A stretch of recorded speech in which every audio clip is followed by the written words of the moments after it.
Hai kawan pajak, ketemu lagi nih kita di podcast Sigal, edukasi perpajakan KW warga Pasuruan.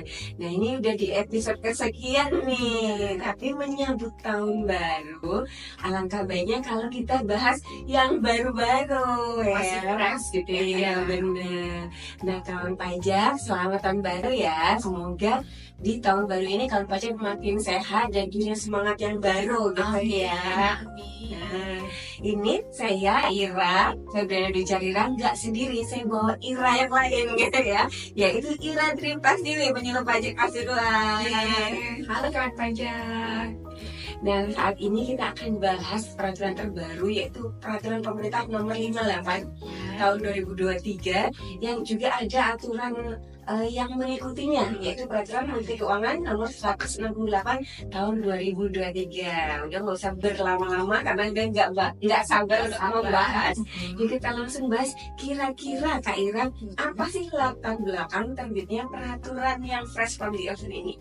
Baik, jadi setiap kali peraturan itu diterbitkan pasti ada latar belakang yang melatar belakanginya seperti itu ya kawan pajak. Jadi untuk PP 58 ini latar belakangnya adalah karena pemotongan PPh pasal 21 sebelumnya pada ketentuan lama itu kan memiliki skema perhitungan yang cenderung lebih membingungkan, benar ya seperti itu. Nah, secara administrasi itu pasti akan memberatkan bagi wajib pajak yang berusaha untuk patuh terhadap kewajiban perpajakan gitu Kak Ira.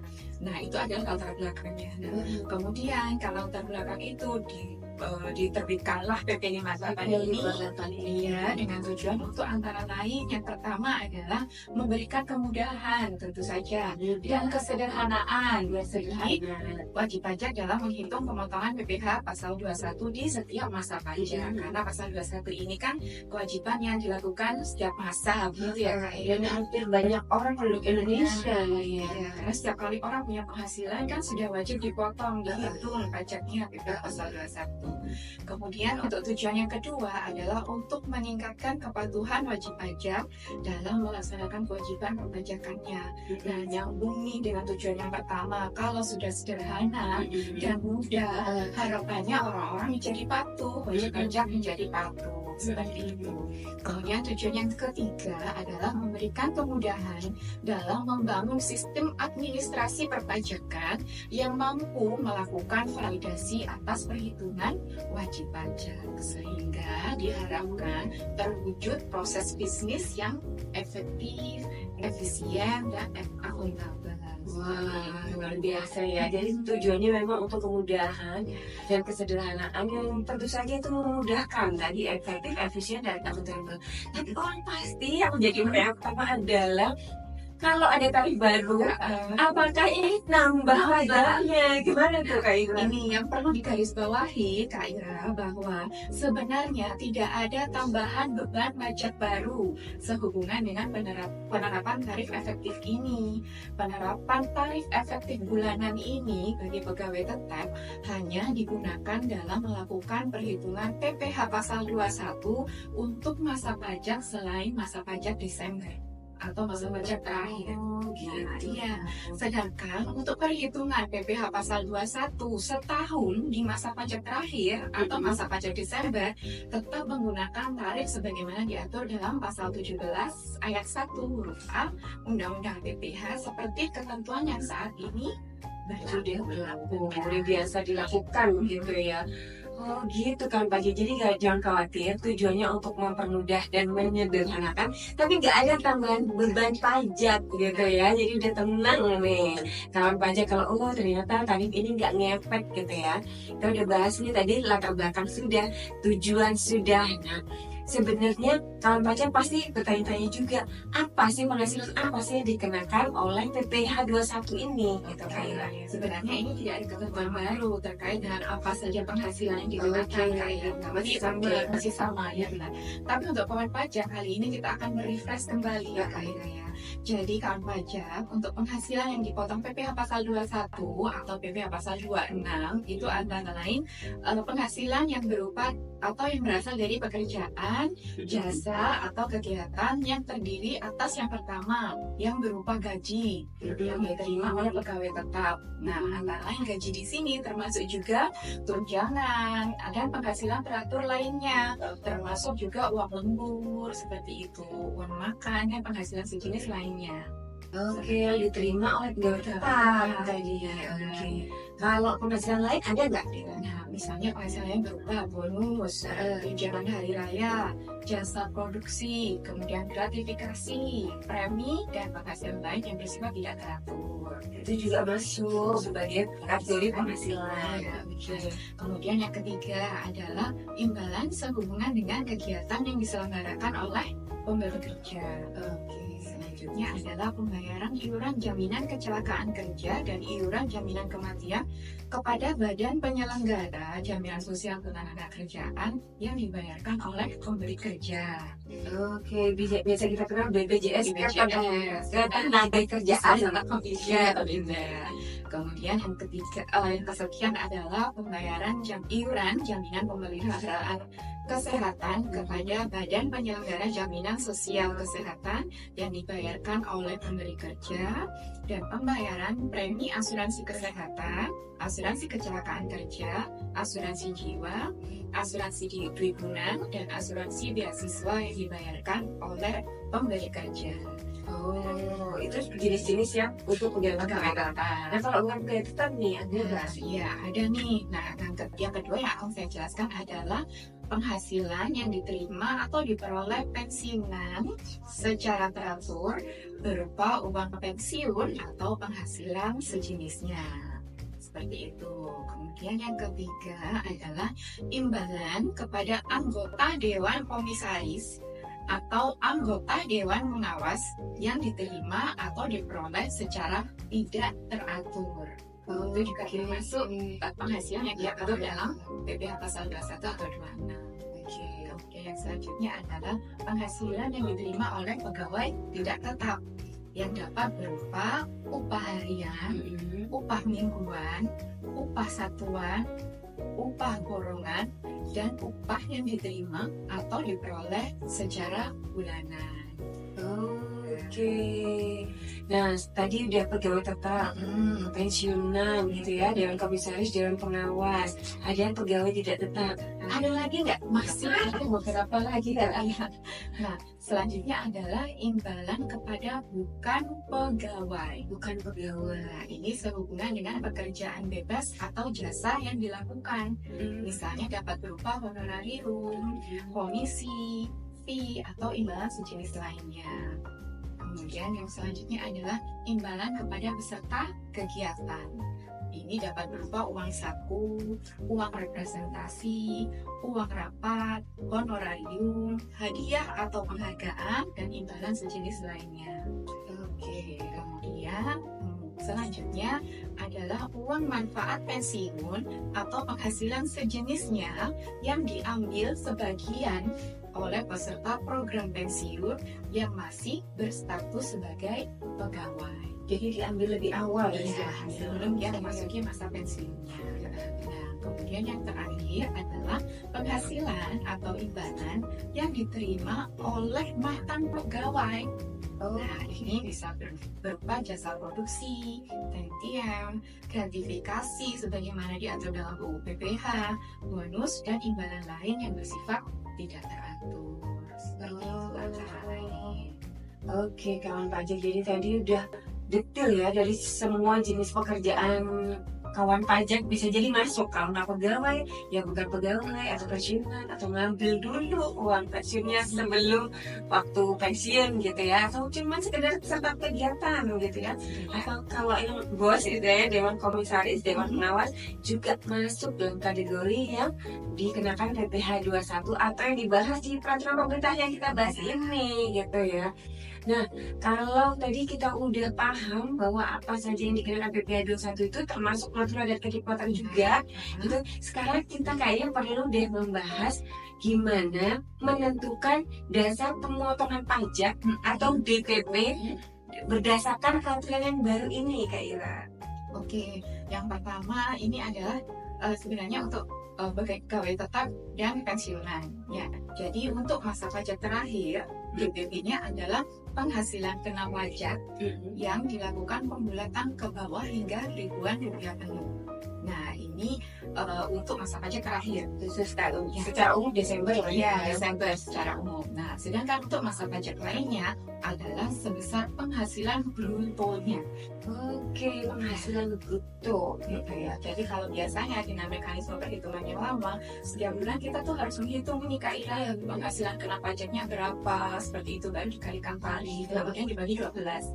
Tapi untuk PP 58 ini, maka untuk perhitungan DPP-nya menggunakan DPP untuk masa pajak Januari sampai November ya, itu adalah sebesar penghasilan bruto yang diterima.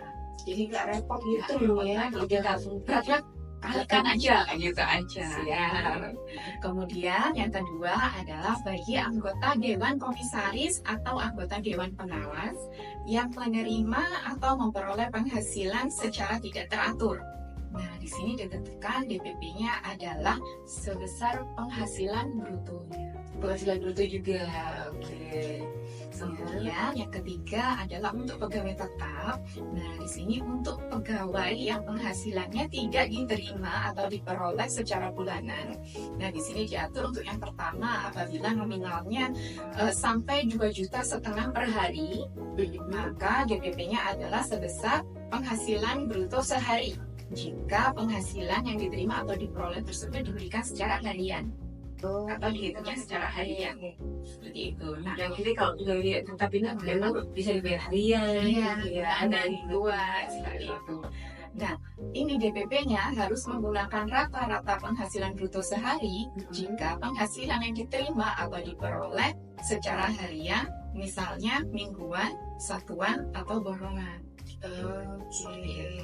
Penghasilan bruto juga gitu ya. Oke. Kemudian jika nominalnya lebih dari 2,5 juta per hari atau DPP-nya di sini adalah sebesar 50% dari penghasilan bruto. Kalau Ya, lebih dari itu 50% 50%-nya. Tapi kalau dia masih di bawah 2,5 juta, maka dia adalah menggunakan penghasilan bruto. Oke, tadi pegawai dan pensiunan, pegawai tetap dan pensiunan udah, pegawai tidak tetap udah. Ada lagi? Iya, jadi yang terakhir, yang selanjutnya yang keempat, sifatnya adalah untuk yang bukan pegawai.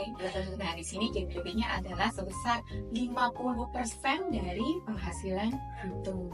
Oke, 50%. Ya, nanti yang kelima adalah bagi peserta kegiatan. Nah, di sini DPP-nya ditetapkan adalah sejumlah penghasilan bruto yang pembayarannya bersifat utuh dan tidak dipecah. Nggak boleh dipecah khusus untuk peserta kegiatan. Oke ya, itu yang menjadi kata kuncinya. Berikutnya, Ya, baik yang selanjutnya adalah bagi peserta program pensiun yang masih berstatus pegawai, maka DPP-nya adalah sejumlah penghasilan brutonya juga. Seperti itu. yang diambil. Nah, kemudian yang untuk mantan pegawai, maka DPP-nya adalah sama menggunakan penghasilan bruto. Nah, kemudian untuk yang terakhir, untuk PPh pasal 26 sehubungan dengan pekerjaan, jasa, atau kegiatan untuk wajib pajak orang pribadi luar negeri, maka DPP-nya juga sama menggunakan penghasilan bruto. Jadi secara umum rata-rata penghasilan bruto. Nah, Cuman kita lihat ada yang 50%, ada yang enggak gitu ya. Oke, jadi kayaknya kita udah dapat gambarannya nih. Saya masuk kategori mana, DPP-nya apa, gitu udah agak paham. Tapi ada istilah yang dibahas-bahas tuh di internet itu ter gitu ya. Jadi kita jadi penasaran apa sih ini lagu dangdut atau apa nih seru-seruan kali gitu ya. Apa sih Kak Ira ter ini? Oke, nah sebelumnya kan untuk tarif PPh pasal 21 yang kita kenal adalah menggunakan tarif PPh pasal 17 kan. Jadi untuk layernya adalah 5% sampai dengan 35%. Nah, di PP 58 ini kita dikenalkan dengan istilah TER, yaitu tarif efektif rata-rata. Yang terdiri dari dua kategori, yaitu tarif efektif bulanan Nah, tarif ini dikategorikan berdasarkan besarnya PTKP sesuai dengan status perkawinan dan jumlah tanggungan yang diakui secara perpajakan pada awal tahun pajak. Nah, untuk TER bulanan ini dibagi menjadi 3, yaitu TER A, TER B, dan TER C. Kemudian, selain ada tarif efektif bulanan, di sini juga ditetapkan adanya tarif efektif harian.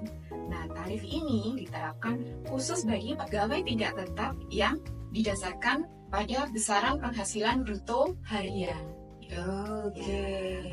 Cluenya kan kalau tarif efektif harian adalah untuk pegawai tidak tetap ya. Ya, dan perlu digarisbawahi juga Kak Ira, bahwa penggunaan tarif ini bersifat wajib. Tarif efektif rata-rata ini bersifat wajib. Jadi bukan opsional. Jadi bagi pemberi kerja tidak boleh memilih aku sudah biasa nih menggunakan tarif yang 17. Jadi kalau ada ini aku lebih susah harus menyesuaikan lagi seperti itu. Nah, ini nggak boleh. Jadi ini wajib pakai tarif ya. Seperti itu. Jadi kayaknya udah dapat gambaran bahwa memang tujuannya tarif itu untuk mempermudah dan menyederhanakan, sehingga memang harus dipakai nih karena memang lebih enak gitu ya, sangat simpel dikalikan tarif TER-nya. Jadi sudah dijelaskan juga bahwa ada 2 jenis tadi ya, ada yang untuk pegawai tetap dan yang lain-lain yang TER A, TER B, TER C, dan ada tarif harian gitu ya, TER bulanan, TER harian gitu. Dan ini sifatnya bukan opsional, pilihan ya, bukan pilihan, wajib dilakukan. Nah, Kak Ira udah banyak nih yang tadi udah diinformasikan sama Kak Ira, tapi ada yang ngantri pengen kasih informasi juga nih Kak Ira. Iya, sampai jadi untuk Kak Ira kesempatannya udah cukup ya. Ini kita ketemu lagi mungkin di podcast berikutnya. Makasih ya Kak Ira. Makasih kembali, sampai jumpa kawan pajak. Sebelum masuk ke sesi selanjutnya, ada berita yang menarik untuk kawan pajak.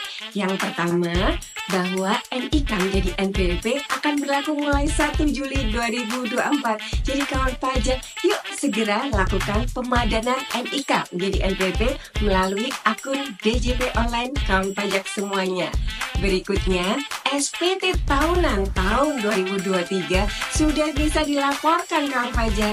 Jadi yuk segera laporkan untuk wajib pajak orang pribadi sebelum tanggal 31 Maret 2024 dan untuk wajib pajak badan sebelum 30 April 2024.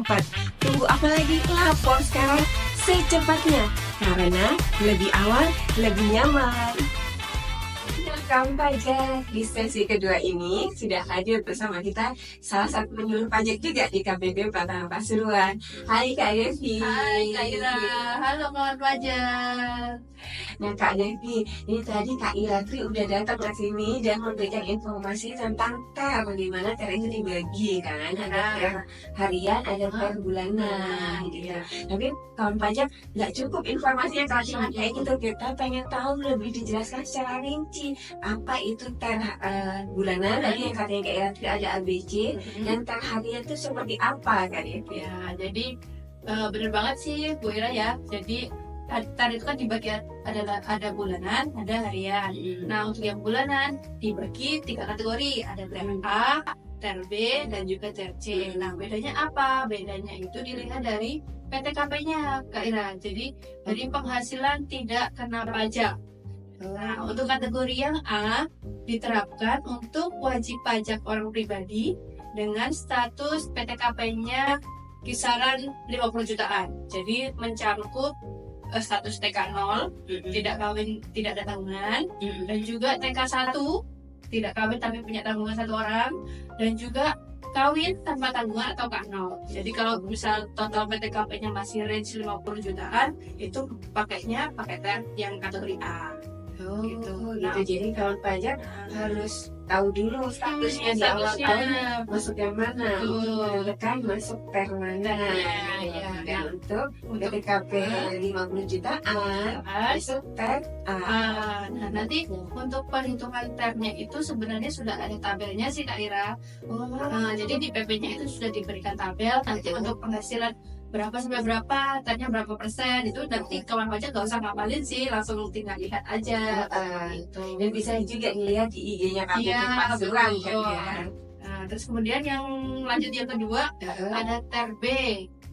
TER-B ini untuk kisaran PTKP-nya antara 60 jutaan. Jadi mencakup PTKP TK2, TK3, K1 dan K2. Oke, Itu. 60 jutaan. 60 jutaan. Terus kemudian yang TER-C atau yang TER terakhir nih, ini mencakup kisaran PTKP sekitar 70 jutaan. Jadi yang termasuk ke dalam TER ini adalah PTKP K3. K3 aja. K3 aja. Oke, kita udah dapat. Tarifnya sama sih, nanti di PP-nya juga sudah ditampilkan tabel-tabelnya berapa persennya. Nah, untuk persen-persennya itu mulai dari 0% sampai 34% sih kisarannya. Wah, hampir mirip dong sama tarif progresif ya. Iya, betul. Jadi kan memang ini tujuannya kan untuk memudahkan. Jadi nggak mungkin lebih besar dari tarif yang sudah ada sih. Oke, jadi kawan pajak ini udah dijelasin sama Kak Devi ya, kok gampang banget untuk per bulanan, tinggal ngitung PTKP-nya atau status kawan pajak di awal tahun 50 jutaan, 60 jutaan sama 70 jutaan. Nah, kalau gitu kita bahas deh skema perhitungannya kalau berdasarkan peraturan terbaru ini. Oke. Sebelumnya tadi kan kita udah bahas yang per bulanan. Nah, kita jelaskan sedikit yang per harian. Oh iya, benar, ada per bulanan berarti ada per harian. Iya. Untuk pegawai tidak tetap. Jadi tadi kan telah dijelaskan ya sama Kak Ira yang sebelumnya, batasan penghasilan bruto hariannya itu dari 0 sampai dengan maksimal 2,5 juta. Nah, untuk yang penghasilan bruto hariannya 0 sampai dengan 450.000 itu tarifnya 0%. 0%. Kalau untuk yang di atas 450.000 sampai 2,5 juta tarifnya 0,5%. Oh, itu juga cukup ringan ya, hampir mirip sama yang untuk UMKM gitu. Kemudian kalau untuk yang diterima secara harian, mingguan, dan satuan borongan, tadi kan langsung pakai 50% penghasilan bruto. Jadi nggak perlu menggunakan term yang harian. Oke, langsung dikalikan 50%, jadi aman deh, nggak ngitung per hariannya. Nah, tadi udah bahas nih per bulanan, per harian. Kita jadi penasaran skema perhitungannya nih. Nah, jadi kalau misalkan dirangkum jadi satu nih, Kak Ira, skema perhitungan PPh 21 berdasarkan PP yang baru ini, yang pertama tadi kategorinya untuk pegawai tetap dan juga pensiunan, termasuk juga PNS, TNI, Polri dan pensiunan. Nah, itu untuk masa selain masa Desember, dari pada umumnya dari Januari sampai November ya. Itu cara penghitungannya yakni dengan mengalihkan penghasilan bruto bulanan dikalikan TER bulanannya. Untuk masa Januari sampai November. Kalau untuk di masa Desember atau masa pajak terakhir sama dengan skema yang sebelumnya. Jadi dihitung dulu total penghasilannya berapa, terus dikurangi pengurangan dan juga biaya jabatan mungkin, kemudian dikurangi PTKP, ketemu penghasilan kena pajak dikalikan tarif pasal 17. Nah, nanti untuk sisa yang dipotong di bulan Desember tinggal dikurangi aja dari total PPh setahun yang harus dibayar berapa, dikurangi yang udah dipotong dari Januari sampai November. Nah, itu yang harus dipotong di bulan Desember. Seperti itu. Jadi gampangnya pokoknya dari Januari sampai November atau sebelum akhir masa pajak itu sebenarnya udah tinggal lihat gitu ya. Daftar aja, nanti buat hitungan totalnya baru di masa terakhir atau masa Desember. Dan perhitungannya sama seperti sebelumnya. Nah, yang kedua yakni tadi untuk anggota Dewan Komisaris, pengawas, atau yang menerima penghasilan tidak teratur. Nah, itu diterapkannya kan per masa pajak. Jadi tinggal mengalihkan aja penghasilan bruto yang diterima per masa itu dikalikan TER bulanannya berapa.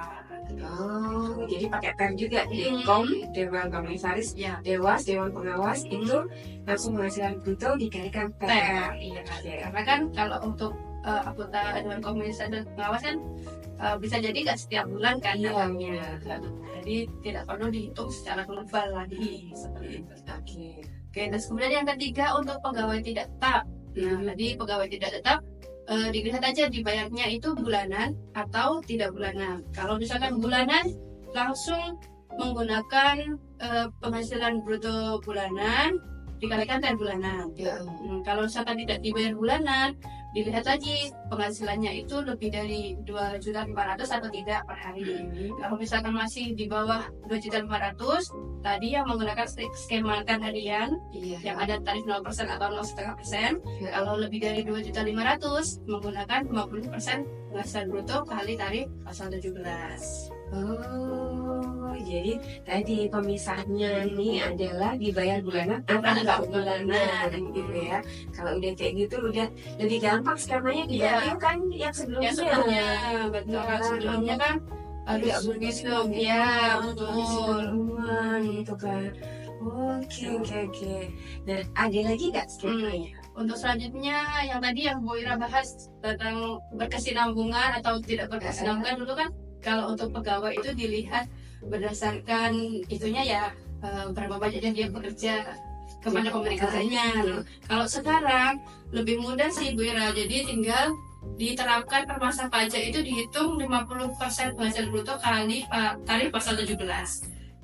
Jadi nggak usah lagi ngitung kumulatif brutonya udah sampai berapa. Nah sekarang langsung aja dikalikan 50% bruto kali tarif pasal 17. Oh, itu skemanya jauh lebih sederhana ya. Skema berikutnya? Nah, skema berikutnya untuk peserta kegiatan itu juga langsung saja dikalikan dari penghasilan bruto kali tarif pasal 17, dan juga untuk peserta program pensiun mantan pegawai juga sama, diterapkan per masa pajak dengan cara mengalihkan penghasilan bruto kali tarif pasal 17.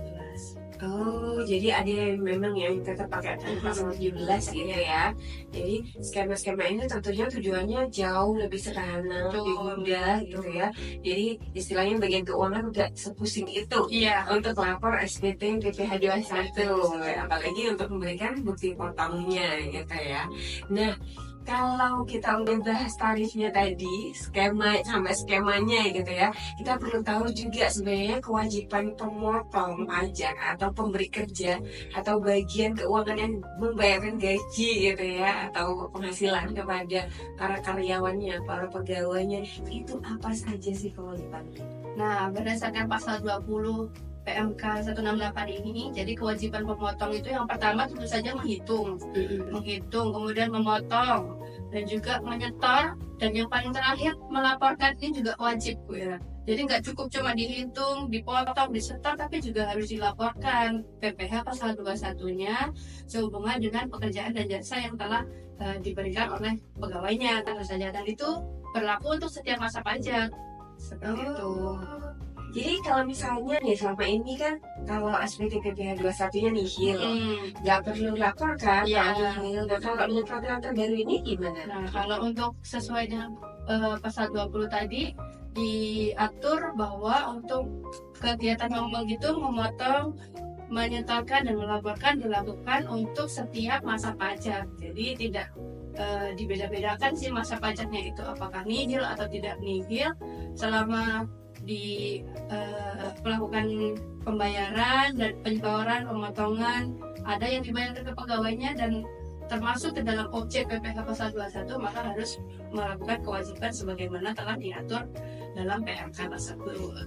Oh, jadi itu perlu diingat nih kewajiban utamanya ya, lalu sampai lapor. Kewajiban berikutnya? Nah, kemudian setelah menyelesaikan penghitungan tadi, pemotongan, penyetoran, dan juga harus membuat bukti pemotongan pajak penghasilan pasal 21 dan memberikan bukti tersebut kepada pegawainya, karena memang bukti potong tersebut adalah hak bagi pegawai yang dapat digunakan sebagai kredit pajak oleh pegawainya. Jadi pegawai kalau mau lapor nggak bingung nih, tinggal lihat potongnya, lihat dipotong. Oh, benar banget. Nah, kewajiban berikutnya Kemudian ada yang ketiga, yakni tentu saja membuat catatan atau kelas kerja penghitungan PPh pasal 21 sehubungan dengan pekerjaan, dasar kegiatan masing-masing penerima penghasilan. Jadi supaya memudahkan dalam administrasi sih sebenarnya Kak Ira. Jadi alangkah baiknya jika pemberi kerja membuat catatan yang rapi sehingga masing-masing pegawai ini nanti terrecord berapa penghasilannya, berapa yang sudah dipotong, seperti itu. Oh iya benar, memudahkan juga Iya, kan, lebih ya. memudahkan. Kemudian yang terakhir tentu saja harus menyimpan catatan atau kertas kerja perhitungan tersebut sesuai dengan ketentuan peraturan perundang-undangan. Jadi sewaktu-waktu kalau misalkan ada permintaan data atau ada permintaan klarifikasi, lebih gampang untuk menjelaskannya karena aja datang pajak. Wah, udah lengkap ya kawan pajak tadi, bahwa udah dibahas juga bagaimana caranya mulai dari menghitung gitu ya, dari sampai kewajibannya. Kewajibannya itu nggak cuma memotong, menyetor, tapi juga melapor serta menyimpan menyimpan catatannya. Nah, kalau kita udah bahas sampai mendetail kayak gitu, kayaknya kurang afdol kalau kita nggak bahas contoh soal nih, Kak Dit. Ya, Bisa dikasih nggak contoh Iya. soal? kita kasih contoh yang sederhana aja ya. Nah, ini untuk penghitungan penghasilan tetap. Nah, itu kan yang paling sederhana ya. Misalnya ada Tuan R gitu, bekerja pada sebuah perusahaan. Nah, gaji sebulannya itu 10 juta. Kemudian Tuan R ini juga membayar iuran pensiun misalnya 100.000 per bulan. Nah, kemudian status Tuan R ini misalnya sudah menikah tapi belum punya tanggungan. Berarti K0. K0. Untuk sebelum PP 58 ini berlaku atau masih menggunakan skema yang lama kan kita harus menghitung dulu tuh total penghasilan selama setahun berapa gitu. Tahu tuh dari gaji tadi 10 juta, kemudian dikurangi dari iuran pensiun tadi 100.000, dan juga kalau pegawai kita kan dapat biaya jabatan 5% sebesar 500.000. Nah, jadi Kurangi juga. dikurangi juga, ketemulah penghasilan neto sebulan itu 9.400.000. 9.400.000 kita kalikan dulu 12 kan, Diserahkan. itu penghasilan setahun, dapatlah angka 112.800.000. Kemudian dikurangi PTKP K0 58.500, ketemu penghasilan kena pajak setahunnya 54.300.000. Nah, dari penghasilan kena pajak tersebut kan dikalikan pasal 17. Dikalikan pasal 17, ketemulah PPh selama setahun 2.715.000. Nah, kemudian kan baru dibagi 12 untuk menghitung PPh pasal 21 bulanannya. Nah, setelah dibagi 12, ketemulah angka 226.250. Nah, setelah menggunakan PP 58 ini, untuk penghitungannya dari masa Januari sampai November tidak perlu mengikuti perhitungan seperti yang sebelumnya.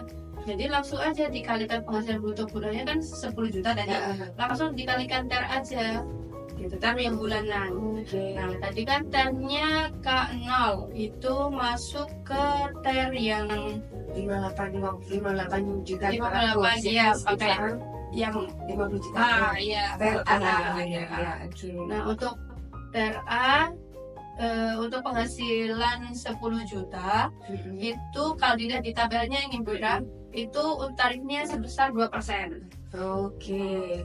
Jadi dari bulan Januari sampai November tinggal dikalikan aja 2% kali 10 juta, ketemunya 200.000 per bulan. Nah, nanti di bulan Desember perhitungannya kan tetap seperti cara yang sebelumnya. Tadi kan totalnya 226.250. Harusnya per bulan. Per bulan. Cara yang lama ya. Kalau untuk yang sekarang kan 200.000.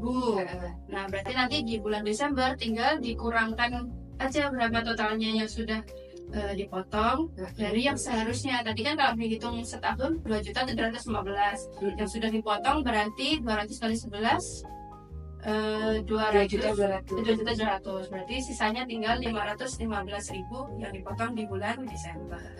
Oke, jadi kurang lebih sebenarnya sama kalau yang bulan Desember ya. Cuman ini jauh lebih mudah, tahun pajak udah nggak ngitung lagi biaya pensiun, iuran pensiun maksudnya, biaya jabatan atau mungkin biaya lain yang kita nggak tahu ya, banyak yang dikenakan ke pegawai gitu ya.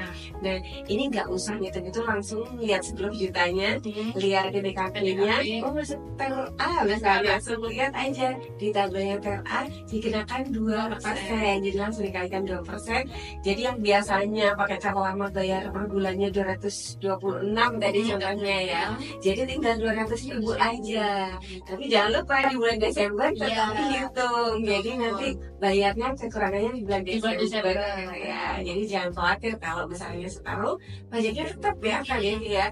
Itu kan pajak, kita udah bahas nih peraturan tentang tarif efektif rata-rata sesuai PP 58 tahun 2023 dan PMK nomor 168 tahun 2023 bersama saya Ira dan Kak Devi. Jadi udah waktunya kita pamit undur diri ya Kak Devi ya.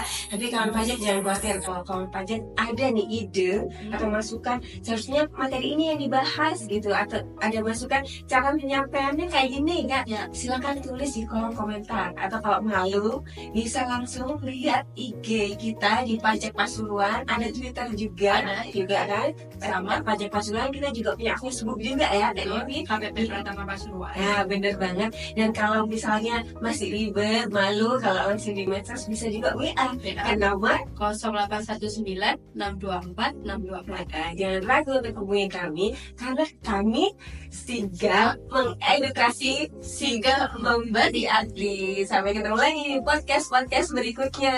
Dan kawan pajak.